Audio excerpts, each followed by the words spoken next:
Go. 3, 2, 1. This is Dean with the Two Party Podcast, and I am on here, and I'm probably going to mess your name up, but I'm really good at that. But I'm going to try. Sally Powis-Campbell. Did I do it? I got it. You're probably the first name I got correct in like 3 or 4 episodes, or probably like 10, really.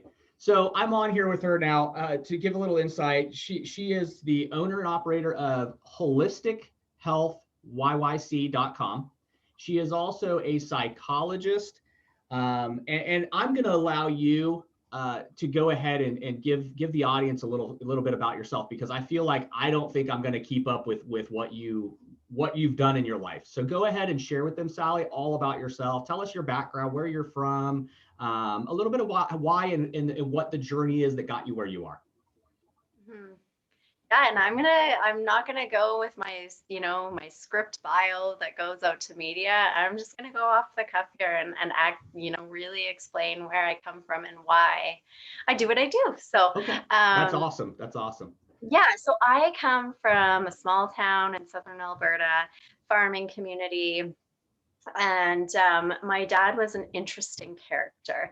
And so he practiced Buddhism, and he was a farmer, and he was also a trained neuroscientist. So really interesting guy. But as kids, all kids kind of think like their parents aren't that cool. Like when my dad would meditate in the middle of the living room when I'm trying to have friends over. Right, you're trying to have friends over, like, don't mind him.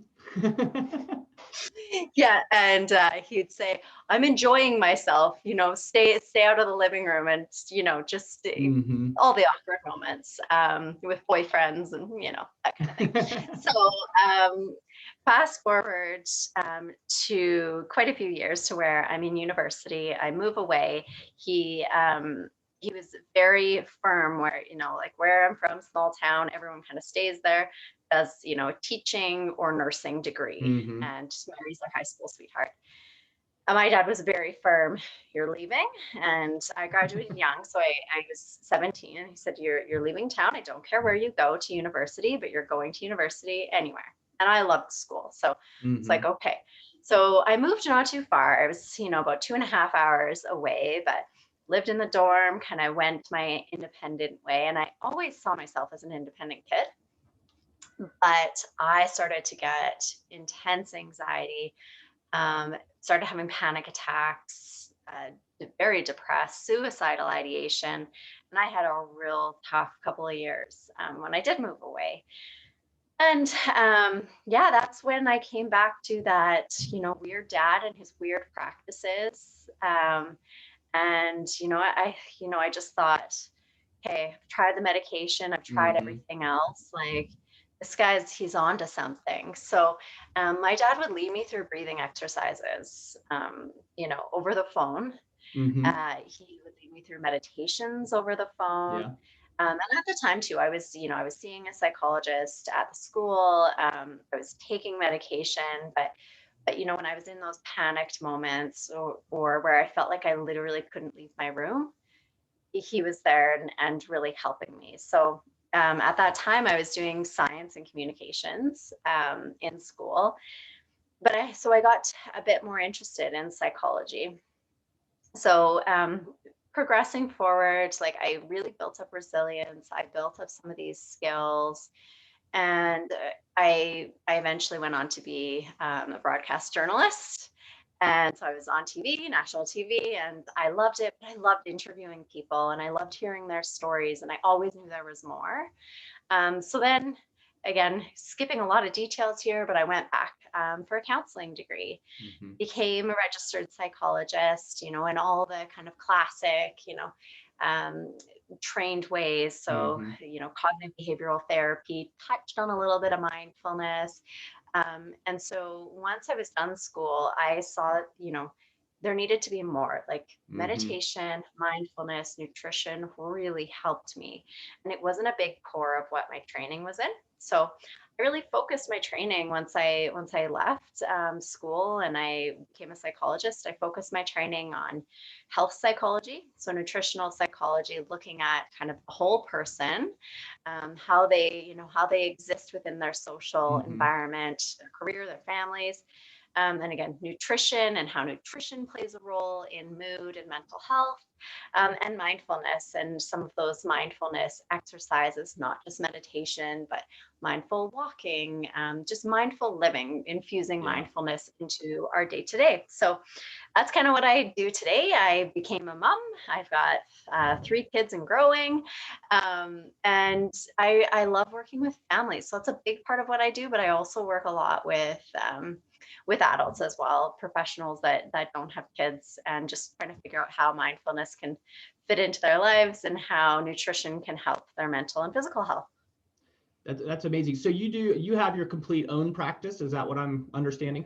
Completely. Yeah. Okay. Yeah. That's very awesome. So I want to rewind a little bit because I'm very interested in a few points that you made. So your father, because you reached back out to your father when you were in university. Now I'm assuming then he must always have kind of, I mean, even as a parent, I mean, he must have always had a very light spirit, he must have been kind of a happier type of individual in life. So must have been why you were like, well, how is he so happy to reach back out? I mean, am I right or wrong on that? I mean, was he just one of those guys that was just kind of walking through life okay with things?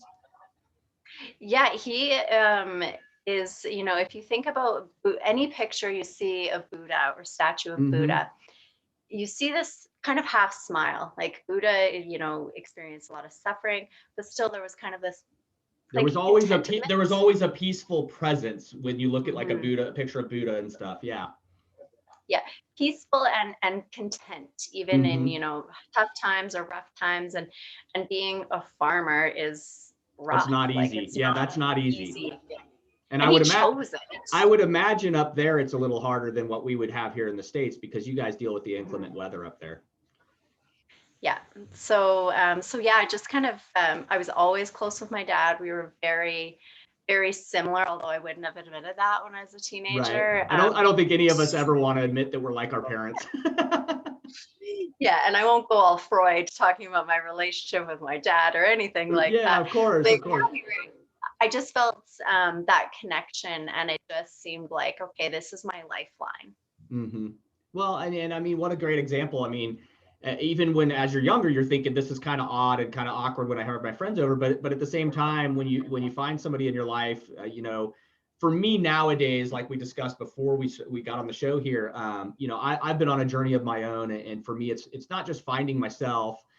It's really about each day just improving, making myself better today than I was yesterday, and each day making that my goal, and then each day also making sure I'm helping one person each day. And then I have several things I've implemented in my life now that. And to me, that's very cool to be able to look at your dad, especially, and just be like, hey, he's onto something that may work for me. It can't hurt to try it, and the fact that it actually worked, I think, is great. And then, like you were saying, so then you went into, of all things, you kind of went into journalism and media type stuff. And so I'm a journalist. I got my credentials sitting up here, but I do freelance journalism as well. And in the climate of the world we're in now, I kind of stepped back from it because it's just kind of so crazy right now. But that's what I do as well. And so I find that interesting that with what you were dealing with through university and being away from home and the anxiety and stress of that, like that was where you went after that. That's kind of odd. I've always been interested in writing, and I did a family newsletter or newspaper that I delivered under everyone's door on Sundays. So I was always interested in writing and like observing people. So I actually had like whole columns of like observing dad for the night. Like he picked up the remote, he changed the channel, and like that was really what my newspaper was just observing people. So it was kind of like a behavioral science person kind of underneath there, but I really enjoyed writing and communicating. And when it was kind of that choice of, okay, what do I want to do? Like this broadcasting thing is not doing it for me enough.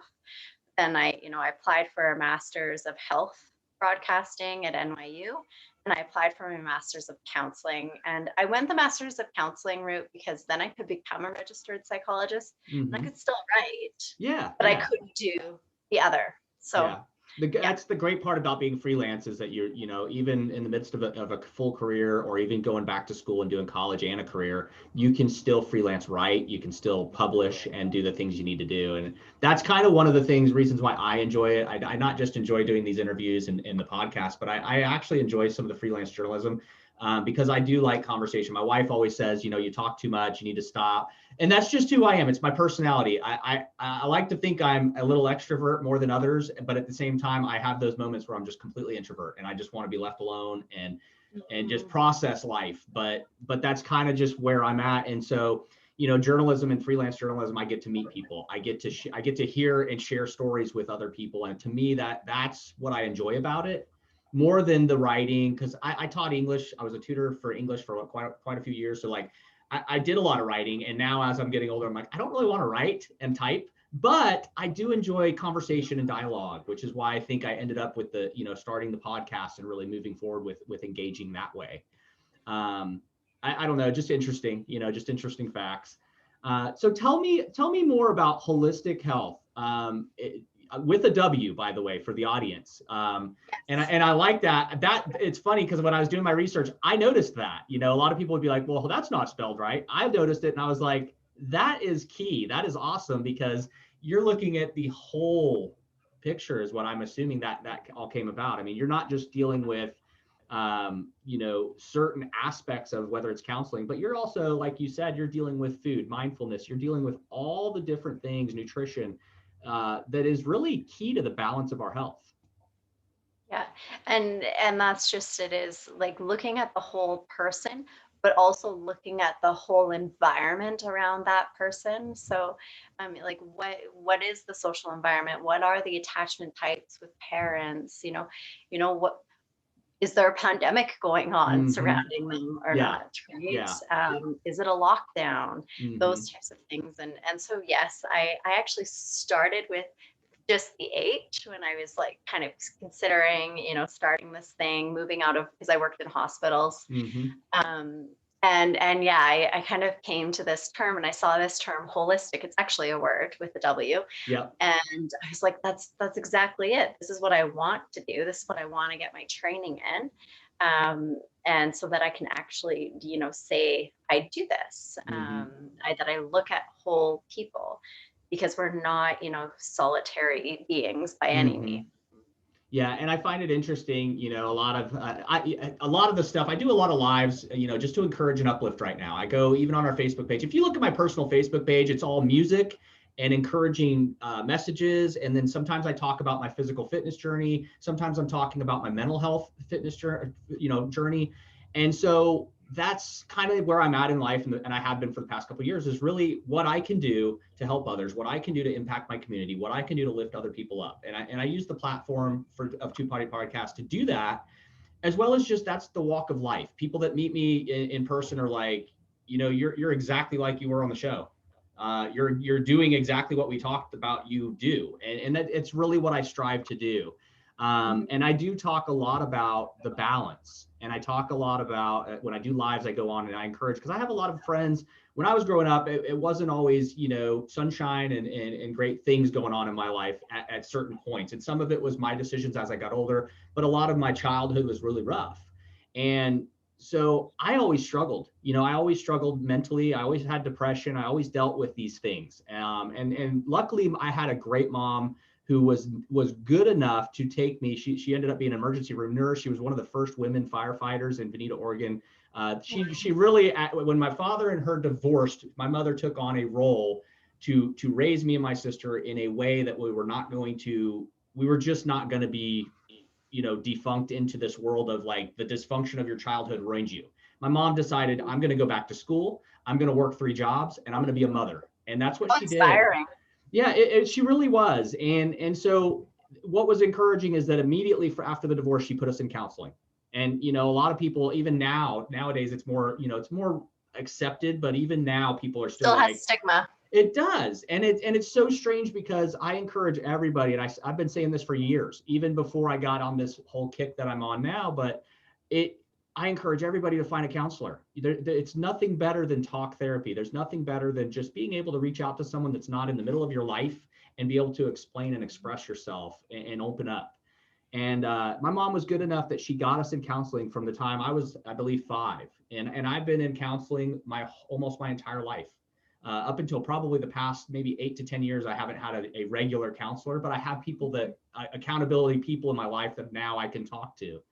And so I do encourage balance. And I've talked a lot about that lately, about not just physical, because I've been on a real journey getting my health back right. I've really been, hitting weights harder, doing more exercise than I've ever done. And I'm almost 45. I'll be 45 next month. And it's like, do I want to have a dad bod, or do I want to actually take care of myself and look better than my dad did? My dad at like 50 something, 60 something, he was looking like a biker, the big beer belly, and, he was in great shape, but he just wasn't the shape you wanted, and I was like, I don't want to be that shape.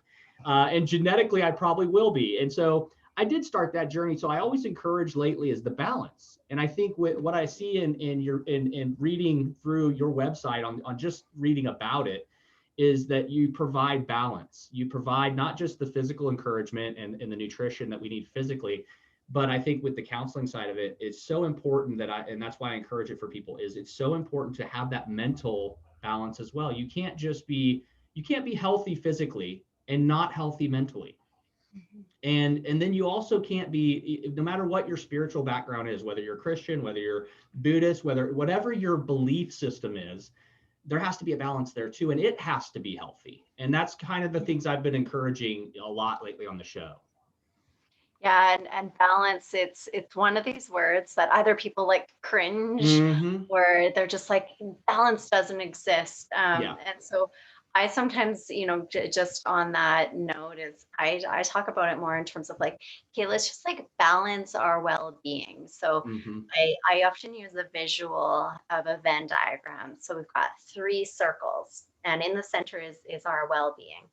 The 3 circles are achievement or accomplishment, and that can be things like, making the bed or finishing a major project. The next one, so that's achievement or accomplishment, fun and pleasure.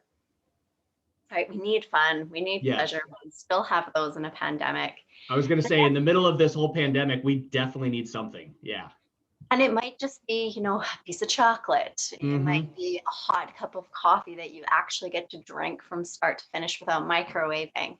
And that fun and pleasure might be, a Zoom cocktail night with friends or a Zoom games night. Like, it doesn't have to be this major thing.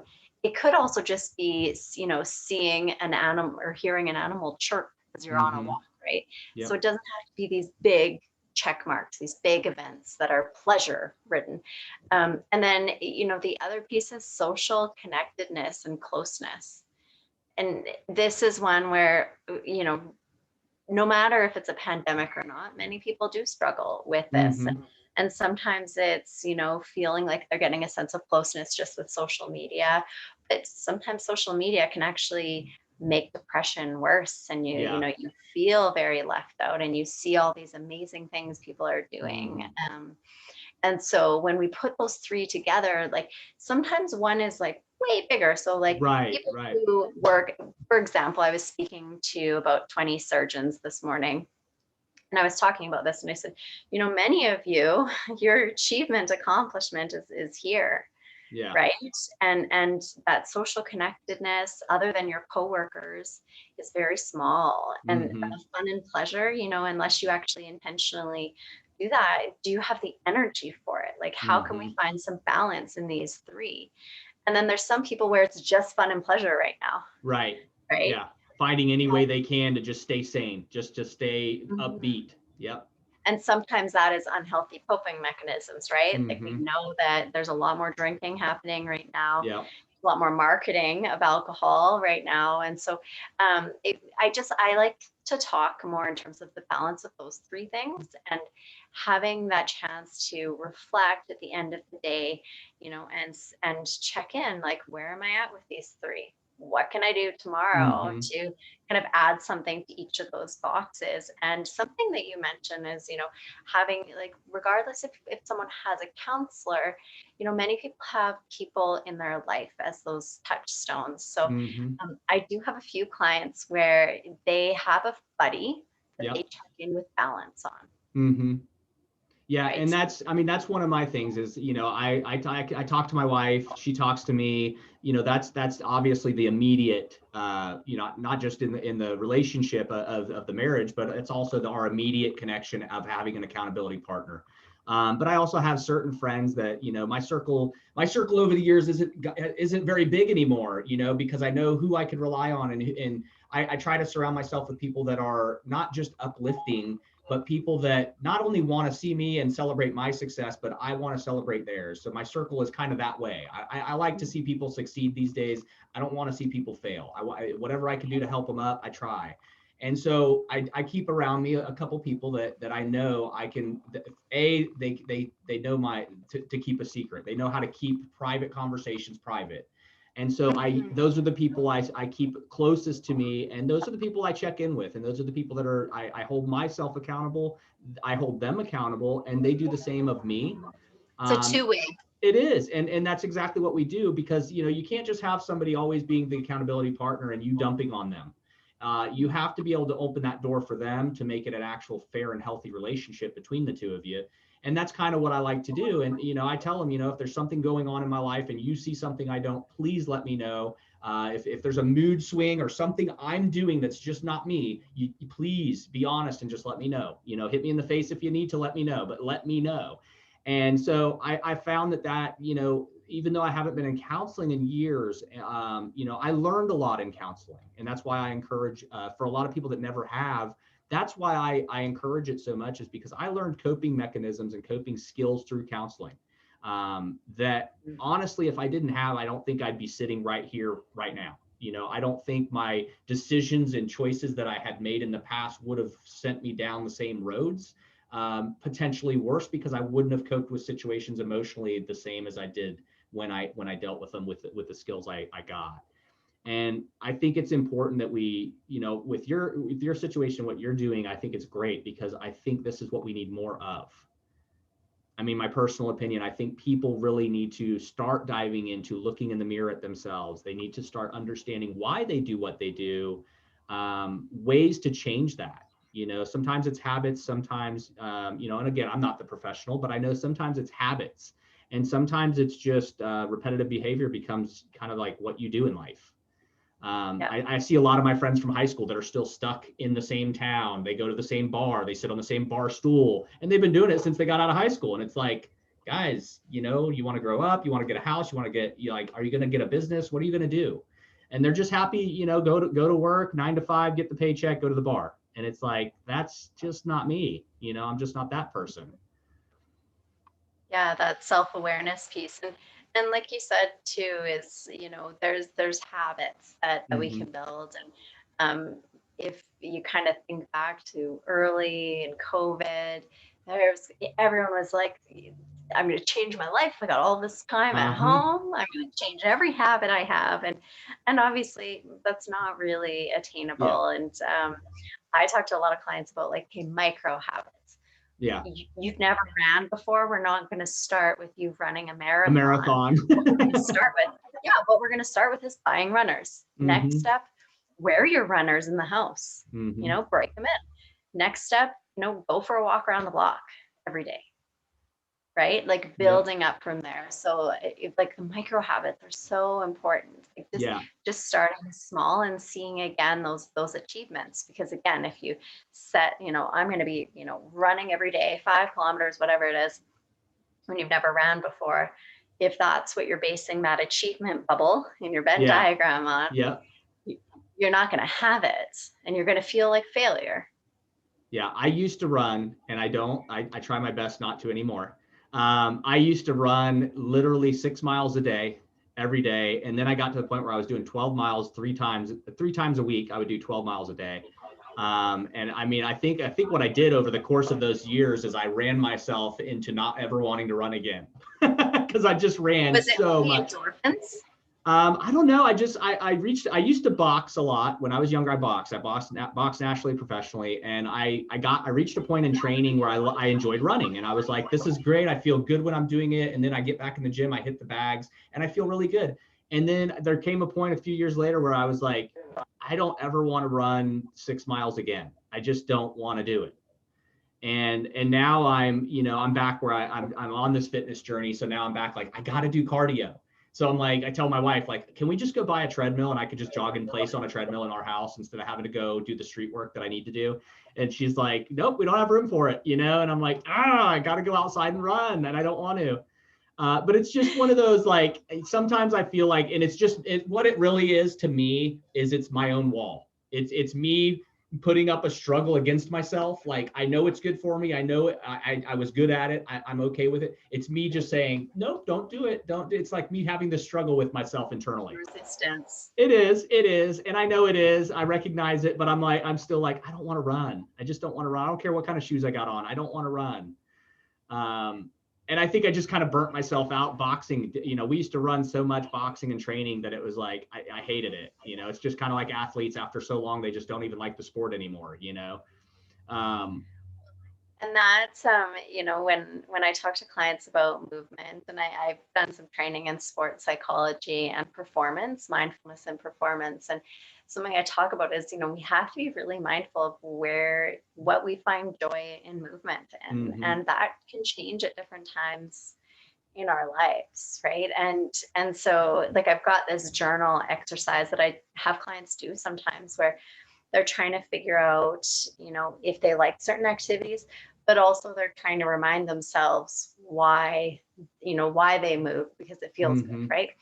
And so it's called an exercise feelings journal. And essentially, write down, what are your feelings before exercise, what you do for your exercise, how long for, and then you check in with how do you feel after.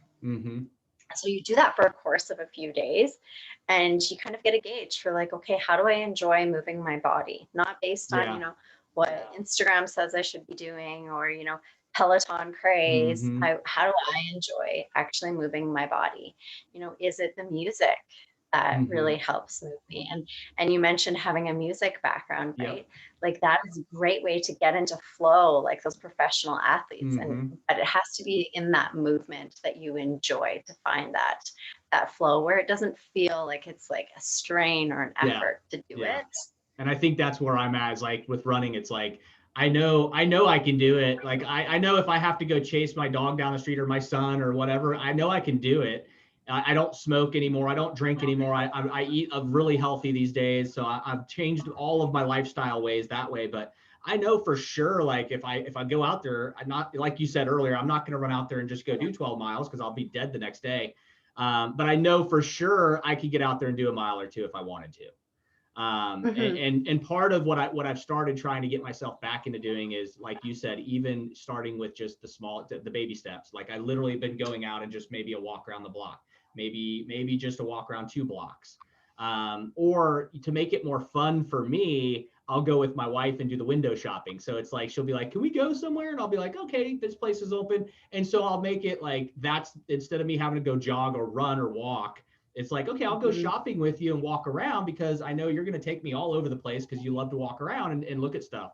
So at least that way I feel like I'm still doing it, but it's enjoyable because I get to look at cool stuff to buy. I get to spend time with her. So I try to incorporate it that way.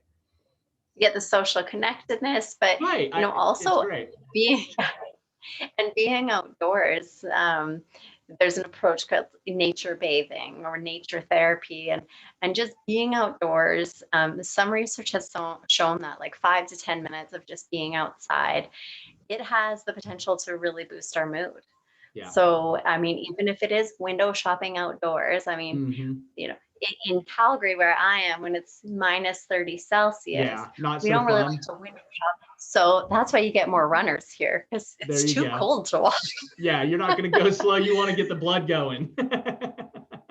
Yeah. So yeah, I mean, that in and of itself, I mean, if you've got movement and you've got outdoor time, like, that too has benefit. And if you find intrinsic motivation to do that, which is, motivation that comes from inside, as opposed to extrinsic, like I want to look a certain way, I want to weigh a certain weight. It's way more effective long term to find that thing that is that internal motivator, right? And if that chance to connect with your wife, that it sounds like that's a big motivator in there. Yeah. Well, and it's like we're always busy too, with the pandemic. I'm a general contractor. I've been doing construction 27 years. So we own a business. And so I'm always tied up with business stuff.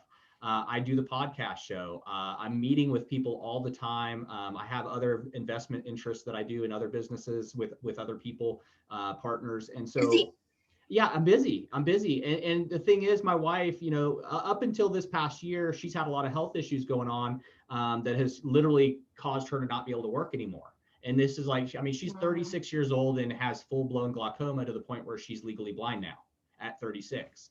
And so she's really had a tough year. And so I try to balance out, like, even though I got to keep the bills paid, I'm trying to balance out being there for her as much as I can.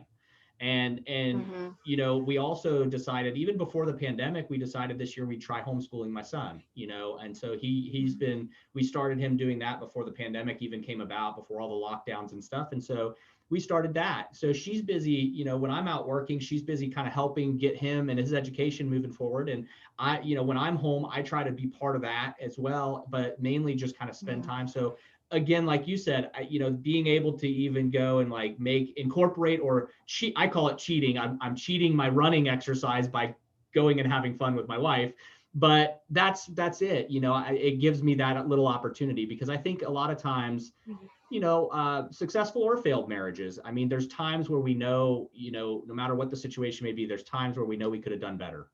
And I'm trying to be a better husband, a better father, and I'm trying to recognize in myself where, yesterday I could have sat on the couch on a recliner and watched Netflix and ignored everybody in my household. Or I could come up with some fun little quirky way that I could go spend time with them. Or, maybe just ask, hey, Devin, my son, hey, what do you want to do? He does jujitsu, competes. He's a great kid, super smart. And these are just one of those things, like, he'll sit around and read a book all day and ignore you. So it's one of those, you kind of got to get in there and shake him up to get him to, like, come on, guy, let's go do something, So I try to find little ways like that to interact, because like you said, social interaction is so important. Obviously as human beings, we're meant to engage with each other. We're social beings. We are. And I think, this pandemic definitely has been a struggle I know my wife, because, she's one of those, she loves to get out and about. She loves to go, she's not a big shopper. She's just the person that goes out and looks for the deals. So she loves to go in every store in town, if she could, she'd go every single day of the week to every single store 5 times a day.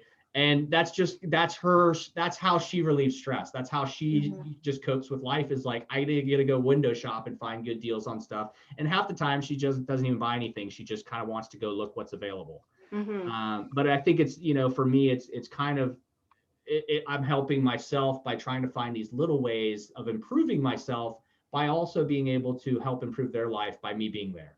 And some days she doesn't like that either. She's like, get away from me. But that's part of the marriage, Yeah. And sometimes for people, social connectedness is listening to friends speak on podcasts, and it really feels very intimate and as though you're there. And I know for myself, when there's been those moments when I kind of feel alone as a mom, also homeschooling kids and running business and trying to be a good partner. And keep my health up is, sometimes I listen to mom podcasts, and I kind of feel like I'm hanging out with a couple moms, like, and I don't feel alone, and I feel like I've got that connectedness. So again, it can look like so many different things for everyone. And I don't know about you, but right now we're in lockdown, so we can't actually see anyone. Right. So it's something where, we got to get creative. And if we're over the Zoom calls, like, maybe it's going for a walk and listening to a podcast that makes you feel not alone. Yeah. And for me, it's always been, and even to this day, it still is for me. I obviously I started doing more podcast listening, because obviously I'm in podcasting, and I need to kind of know, who's out there, what person. Sometimes I'll just listen to podcasts in order to find new guests, or to find other podcasters to cross platform with that I love their show. So sometimes I'll just find somebody and I'm like, man, their show is so cool, and I love the way their dialogue is. I have to go either be on their show or have them on my show. And so sometimes I listen to them for that. But the main thing that's kept me sane, honestly, over all these years is music. I literally love it, and it doesn't matter the genre. You know, people look at me crazy because if you look at my personal Facebook page, I go from hip hop and rap to country to, I mean, to classical music to, like, people are like, "What is wrong with you today?" Like, you just posted like 2 Live Crew, and then 2 seconds later you posted Bach and Beethoven. And I'm like, sorry guys, I like music. It changes my moods. It helps my moods. Honestly, there's a reason there's a whole line of therapy in music. Yeah. And it really, to me, that is my center. Like, between working out and music, that really keeps me grounded. It keeps me centered. It's literally one of my early counselors, that was one of their coping mechanisms for me, was to listen to music. You know, that was one of their things for me when I was younger, and I had a lot of anger, and I went through a lot of stuff, and they were like, let's try music, you know, and then they started me listening to music. And then as I got a little older, it was, you know, kind of a change dynamic, went from music to, like, you know, now let's not just try to make music, but let's try to express yourself through the music. If you feel rough today, sing Slayer. If you feel good today, sing some happier songs, John Denver or something. And so it kind of was like, it kind of helped me with coping that way. And now, you know, sometimes I get mad at something or whatever goes on, and I'll jump in my truck, take a ride, and I'll crank that music right up to something that expresses exactly what I'm feeling. Music has been a huge theme since really, especially this year, in my practice, and you know, just in connecting with teens, with adults, in terms of having it as a coping mechanism. And some popular ones has been, you know, for adults, like, make a mixtape, you know, go on Spotify or some streaming and make playlists, right? So, like, I've got different playlists from, like, I've got a mama chill, like, if I'm like bound up and the kids drive me bananas, something to help you wind down. Yeah, so this winds me down. And if I'm in a good mood and I want to be in an even better mood or keep the good times rolling, or like we're driving to the snowboard hill, then I also have one where it's mama's road tripping. Like, there you go. Try to be playful with it. And then I've also got lists that I can't play when the kids are around, and it's all 90s hip hop. Yep, exactly. I got the same thing. I'll turn on, my wife's like, where did Devin hear that song? And I'm like, I might have had my Pandora playing Tupac. I don't know. But it's been so helpful for some of my clients, where it's been a chance to connect with their teen selves or their selves, you know, in simpler times, like when they didn't have as many responsibilities as they have now, or just connect with those moods and identities that they had, and really, you know, find ways to align themselves. But it's also been a part of supporting people who have transitioned to working at home, where they never had that before. And I found, and I even saw this with my husband, where, you know, he's really looking forward to not having his commute the first couple of weeks of pandemic. And then, you know, a lot of people started to realize, and I heard this a ton in my practice, but that was my buffer, right? Like, I got to make the phone calls to people uninterrupted.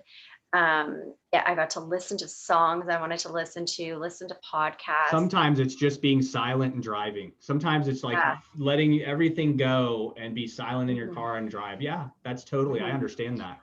Yeah. And so, I mean, I think that, you know, a lot of businesses now, it's working at home, you know, going forward is probably going to be a lot more common. I do. I believe that too.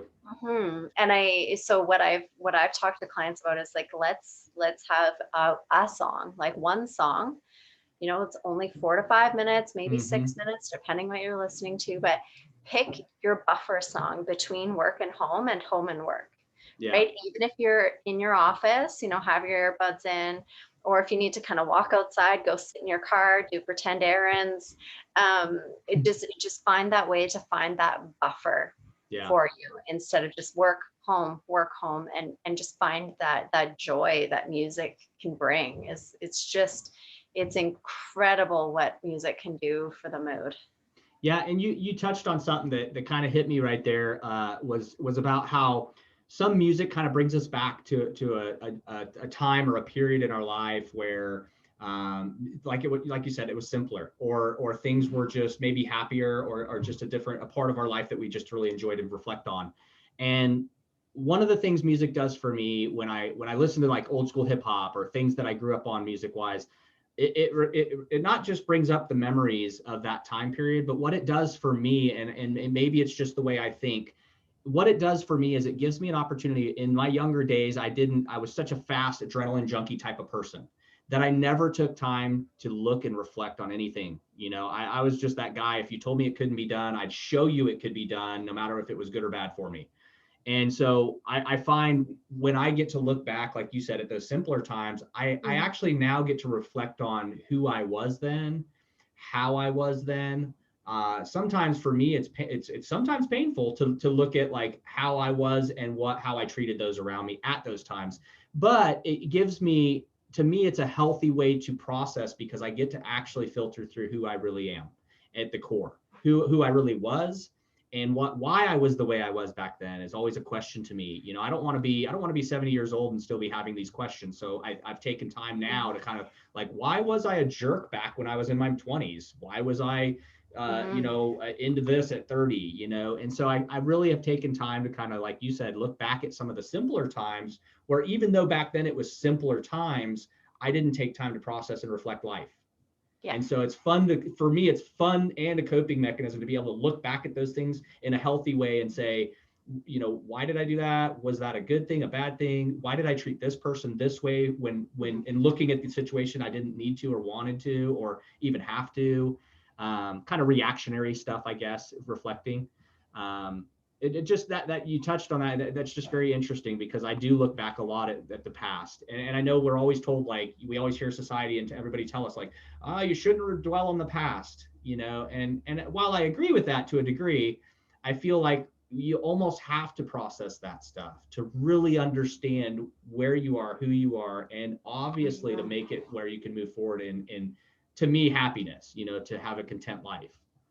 Yeah, and music can be that deep dive, and music can also be that thing that is meditative, that we just listen to the lyrics and we get lost in them. And it can be an escape as well. And so I think that's why I love music, because it can be so many things depending what you need it to be. And it's something, again, it's meditative. It's kind of like listening to a mantra or a chant or a hymn in church. Without having to set aside 20, 30, 40 minutes to sit down on a cushion and meditate. Yeah. Yeah. And the other thing I've always loved about music is, to this day, music unites. I don't know. I actually talked about this with a musician I interviewed the other day. I have never met anybody that I've ever gone and like music starts playing, or we go to a concert or something, and they're like, man, this sucks. I've never met anyone that's like, music, this sucks. Nobody. I've never gone. I cannot wait for music festivals again. Yeah, I can't either. But I'm like, I've never met. I was telling him, I've never met anyone ever, even my grumpy old grandpa, that hated everything. That man still, if you turned on a song, he'd love it. It was like, oh, music's on, and he'd act all silly.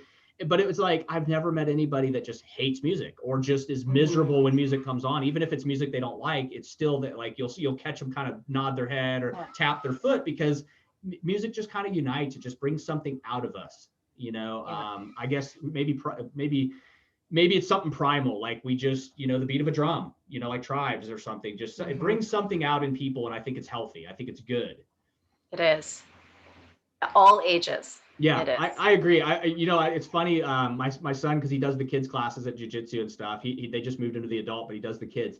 And I love at the dojo where he goes, the family that's there are really cool people, and they'll turn the music on for these kids. And some of them are, they're little kids. They're little 4 or 5 year old kids, and they'll turn the music on while they're training and wrestling with each other and trying to get each other in headlocks.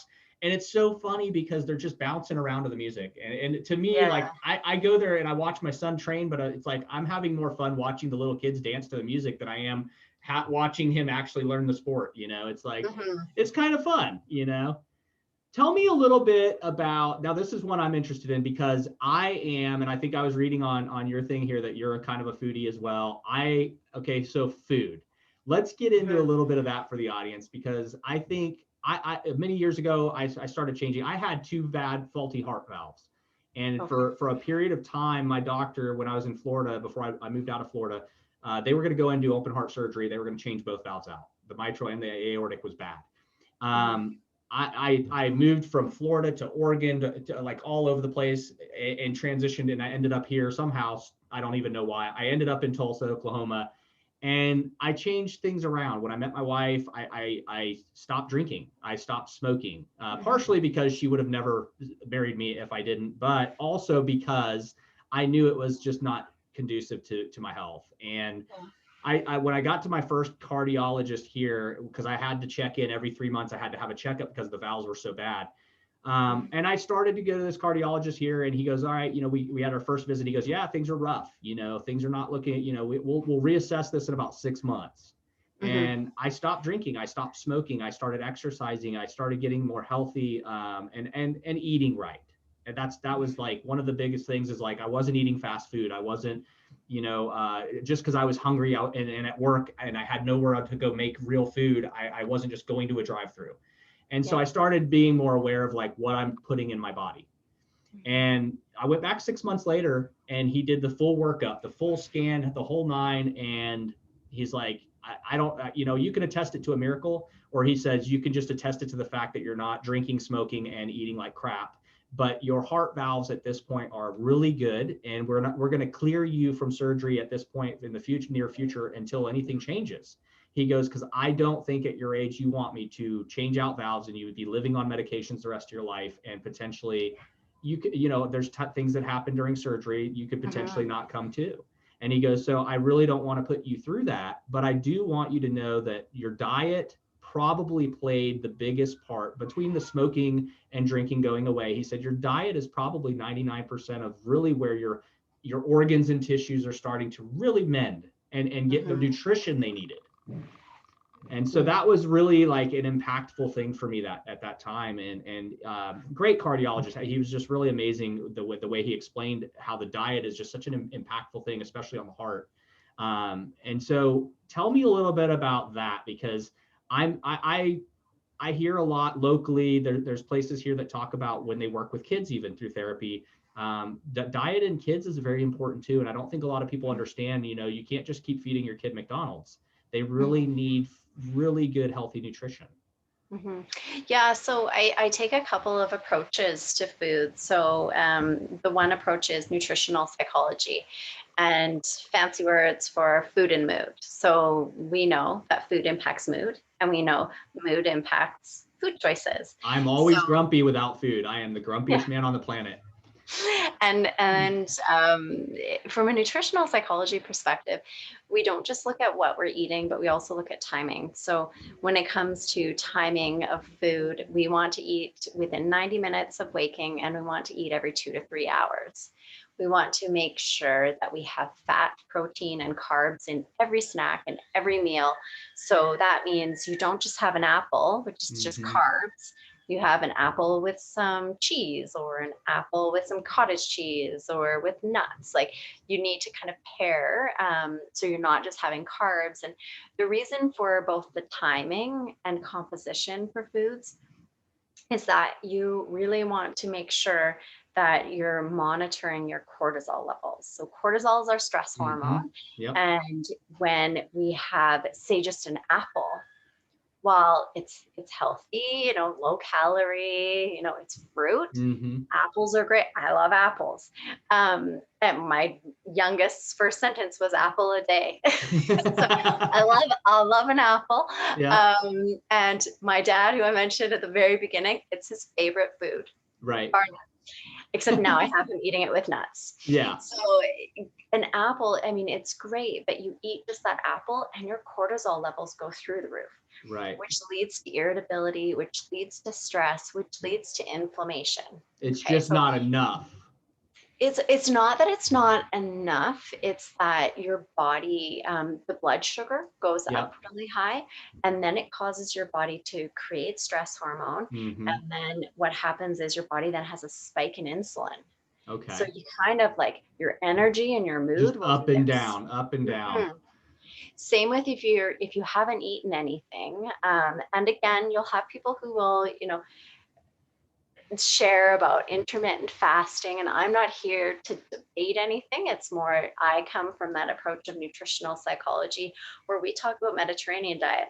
It's the Mm-hmm. one that, people adhere to the One longest. of the healthiest too, is what I was always It told. is, yeah. So I did some training last year, at the beginning of pandemic when we are all like, "Hey, what am I going to do?" Yeah. I did a course in nutrition online with Harvard, and that's just it. You want to look at a few different things. You want to look at overall like health value, but is it actually adherable? Mm-hmm.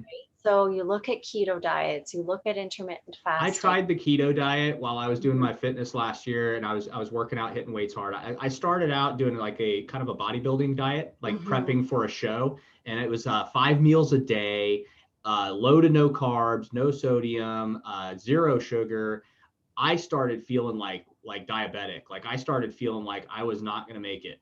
And so I just told Mhm. my wife, I was like, I can't do this anymore. It was hard enough The eating brain and five body meals. need energy, Yeah, it and was hard that's enough eating part. 5 meals, but like taking all the stuff and making it like the keto Mhm. style, I was like, this isn't for me. I can't do it. Mhm. Yeah, so we want to make sure that we're getting a good variety in our diet, and that's the key. Is don't not about superfoods and getting those magic. There's no such thing as a magical ingredient. Mm-hmm. The key is, again, we come back to this whole balance idea, right? Yep. Like, is your plate balanced, or are you eating the same thing Day every in, day day out. because an Yeah. influencer told you to, or Mm-hmm. was paid to tell you to? Right. So from a nutrition perspective, that principle is the same whether you're a child or whether you're an adult. And so that's kind of the nutritional psychology side of things. And then mindful eating is about, being mindful, like listening to hunger and fullness cues. Mm-hmm. Children, babies come out having really strong hunger and fullness Yeah. cues.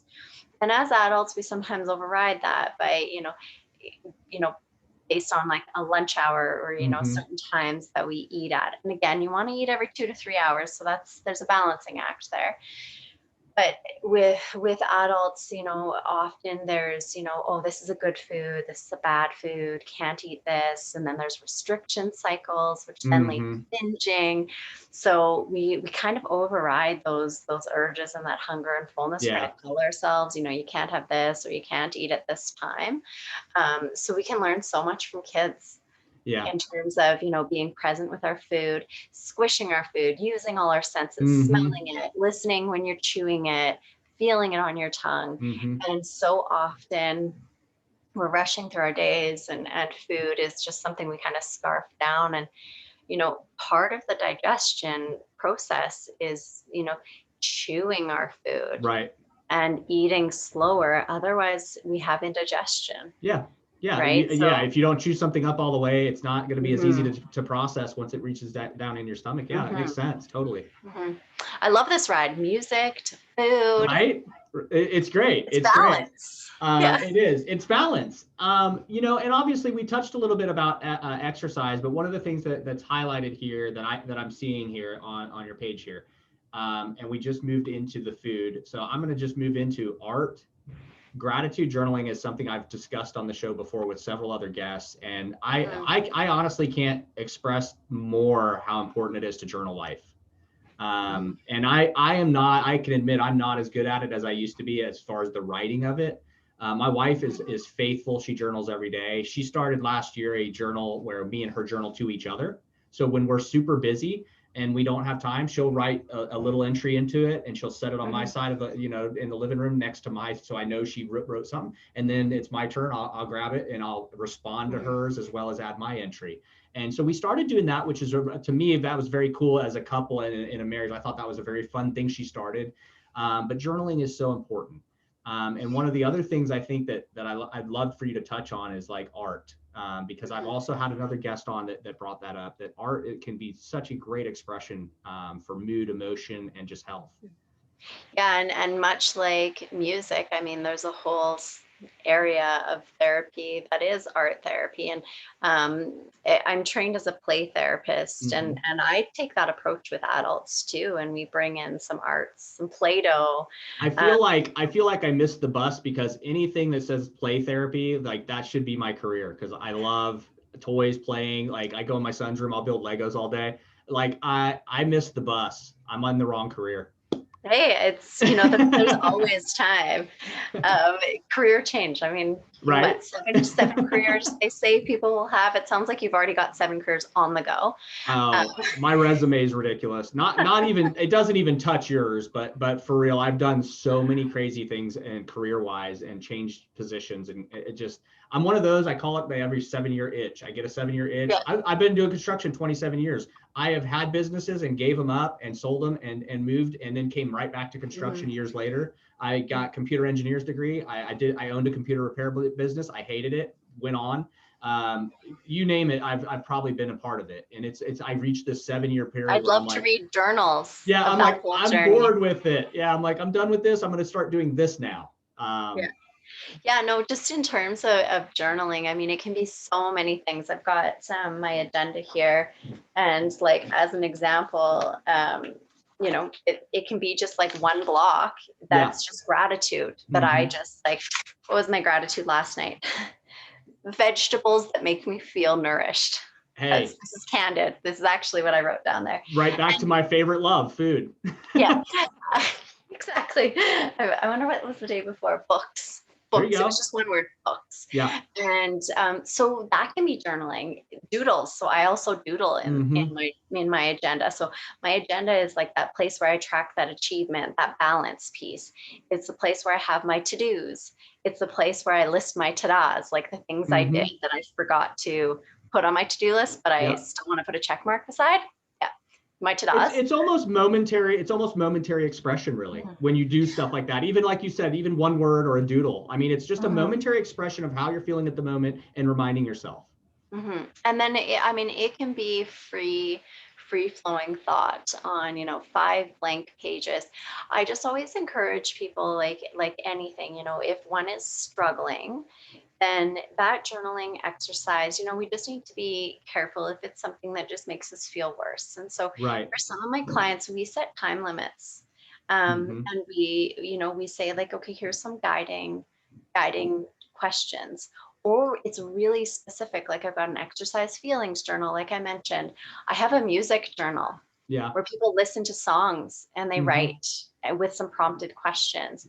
Gratitude journals. And just to touch on with my book, I talk about journaling in it, and that journaling can be doodling, like drawing what you're grateful for, and journaling can be, saying like, here are some things that I'm grateful for. Here's some things that I learned today.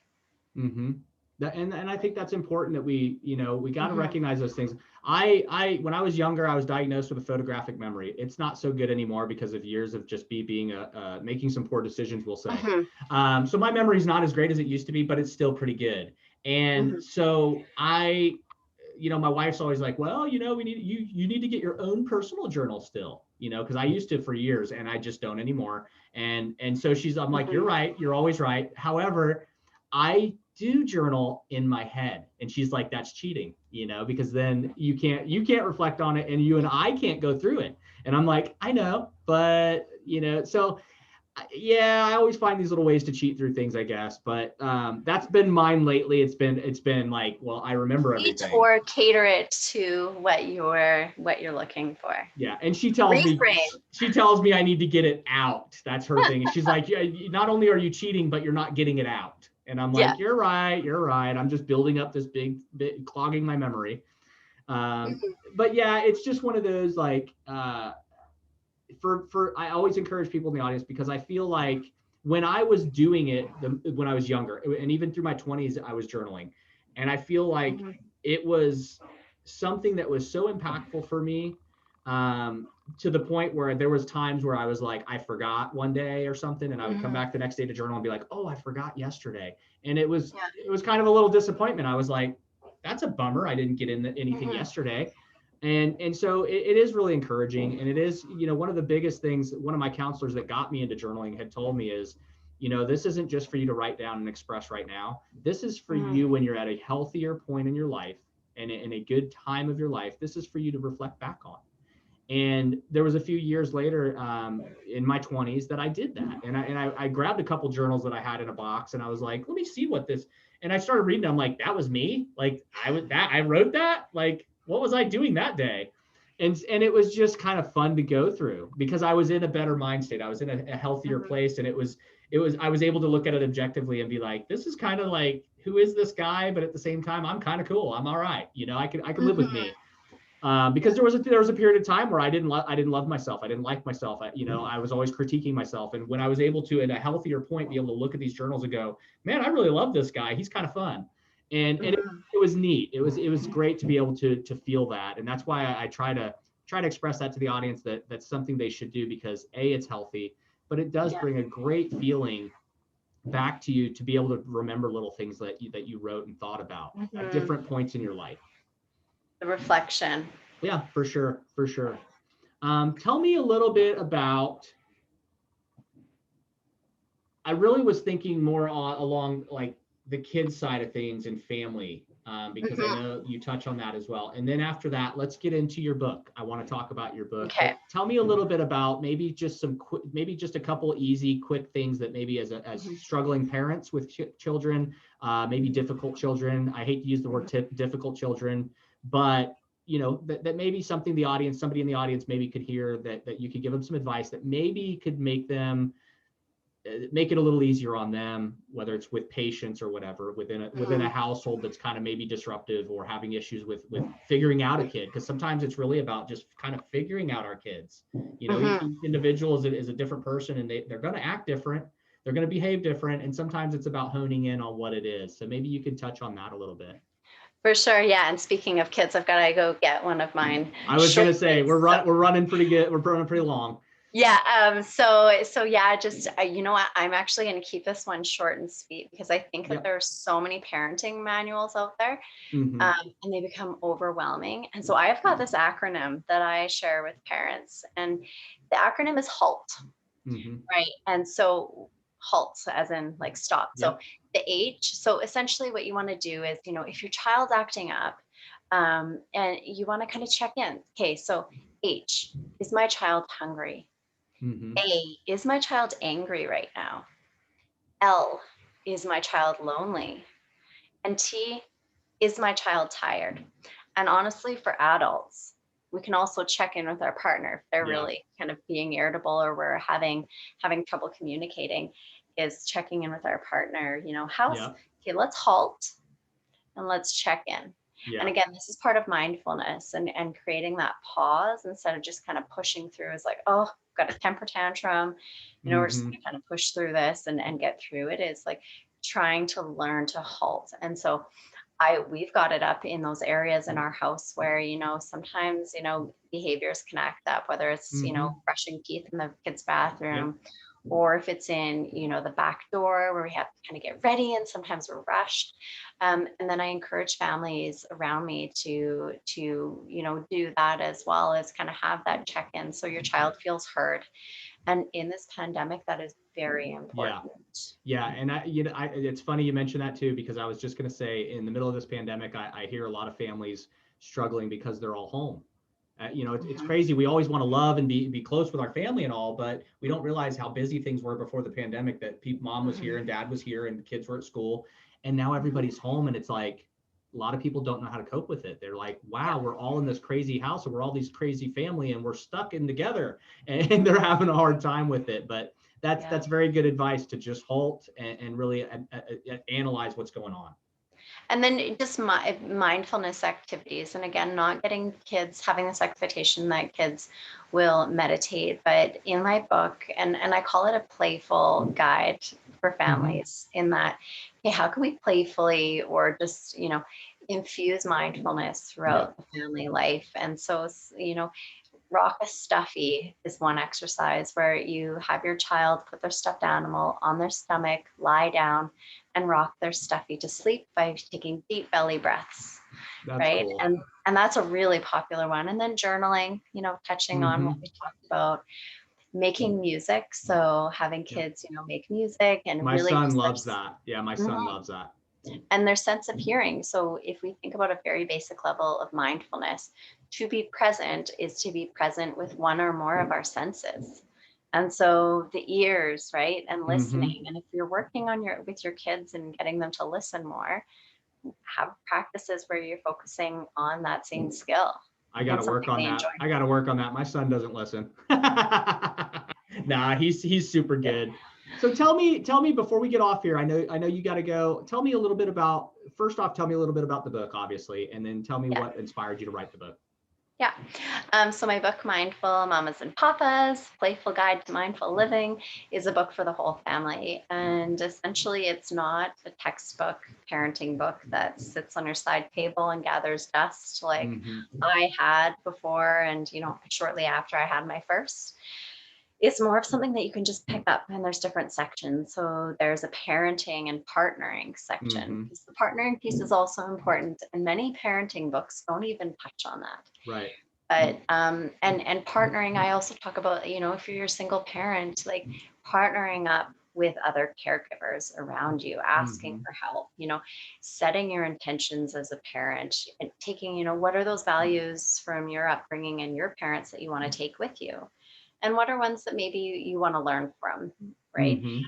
So it starts in that place, and then it moves forward into mindfulness, like meditation, breathing exercises, a section just on creating. So got things from crafts to, essential oils, and many of these are research backed too. Movement and play, which is so important. And then I got a great big section on food.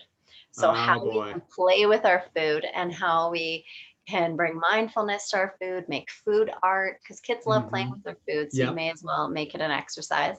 But also for adults, how they can play with their food, eat more mindfully. I've got a chant in there, it's not a prayer, but like more of a chant of gratitude with our food. How we can have a gratitude practice with food. So it's really something that kind of spans, and it's kind of a choose your own adventure, where in certain sections or in certain pages, it'll say, if you want to kind of add to this one, go to this page. Jump to this section. That's really cool.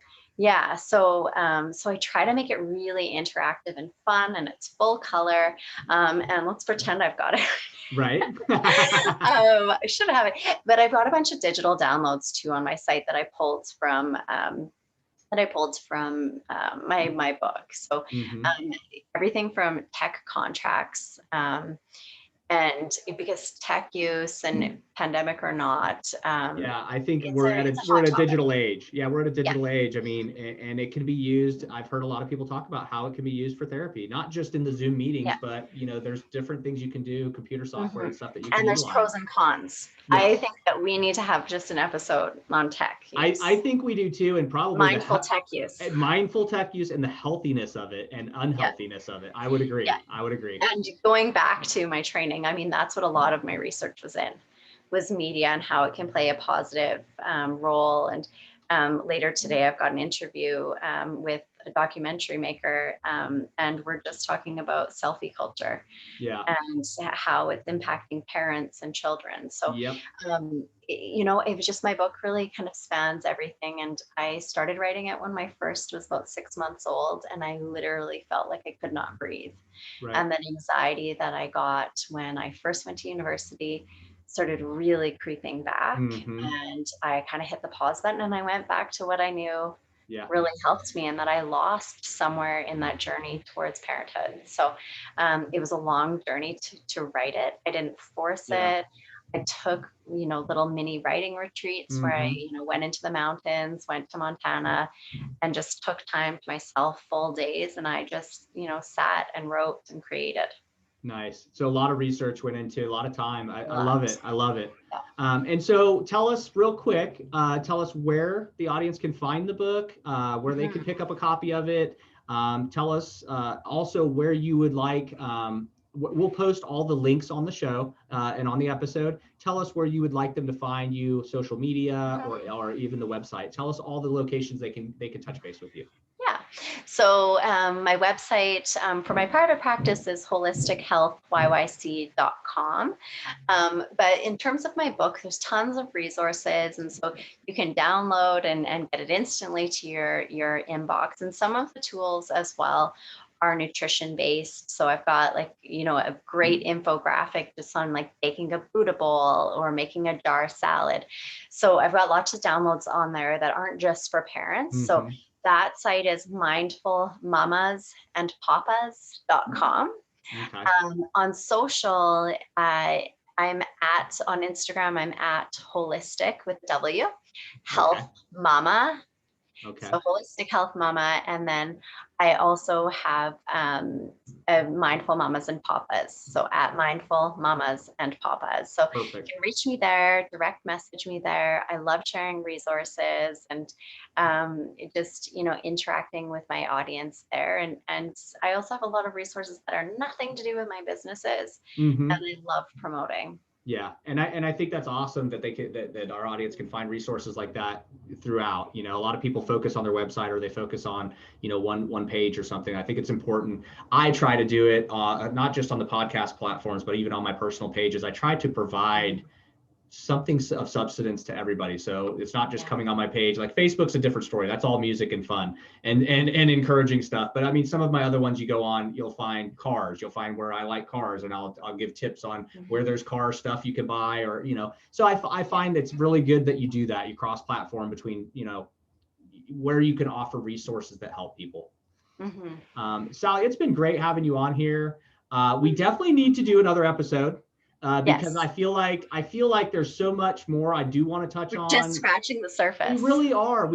And I feel like with your credentials, as well as just your professionalism and who you are in this interview, I just feel like there's so much more we can touch on that our audience would be able to really reward from. I think they could really pick up on just some of the things that you can share. Not just in small capacity, but just some of the things that you experience with your clients that you could share that might be beneficial. And so I look forward to having you in the future come back on. Thank you. Yeah, Thank you for being so open and engaging. Yeah, I try my best. I'm me. At the end of the day, I'm me. But I, the thing is with the show, I do this and I provide the platform because I really want it to reach people. If this episode helps one person, that's the key. But I use the platform for that, for self-improvement, for mental health awareness, for suicide awareness. Like I try to be there for people. But at the end of the day, it really boils down to, I enjoy this. And part of me, not just loving and engaging with guests like you, I enjoy it, but it's also for me, this is my counseling. At the end of the day, this is really like my counseling when I get to speak to guests like you. And I have other guests on, that it helps me to be able to help other people that way. So I appreciate having you on here. A little talk therapy mixed with podcasting. I love it. It's podcast perfection. That's what it is. Yes. So that's just what it is. It was an absolute honor. Thank you for having me. I really appreciate having you on. We'll definitely have you on in the future. So thank you for being here, and have a great day. Thanks everyone for listening.